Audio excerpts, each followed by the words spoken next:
In today's video, I'm going to teach you how to create an Airtable personal access token. To get started, open Airtable and head over to the Developer Hub. This is the area where Airtable lets you manage developer-related settings, including personal access tokens. If you've never used it before, don't worry. The process is straightforward, and I'll walk you through each part so you know exactly what to look for. Once you're in the Developer Hub, click the option to create a token. This will open the setup screen where you can define how the token will work and what it will be allowed to access. A personal access token is basically a secure credential that lets another tool, script, or automation connect to your Airtable account in a controlled way. So it's important to configure it carefully. Next, give the token a clear and descriptive name. This might seem like a small detail, but it really helps later, especially if you create more than one token over time.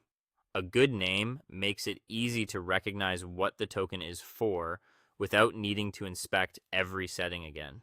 After that, choose the scopes for the token. Scopes are the permissions that determine what the token can do. For example, you may want to allow it to read records, write records, or perform other specific actions. The best practice here is to select only the permissions the token actually needs. Keeping access limited helps improve security and reduces the chance of accidental changes. Then choose the base access. This is where you decide which workspace or base the token can interact with. Be intentional here as well. Instead of granting broad access, it's usually better to give the token access only to the specific base or area required for your workflow. That way, you maintain better control over your data. Once those settings are in place, go ahead and create the token. Airtable will generate it for you, and this is the point where you need to pay close attention. As soon as the token appears, copy it and store it somewhere safe. This is very important because in many cases, you may not be able to view the full token again after leaving the page.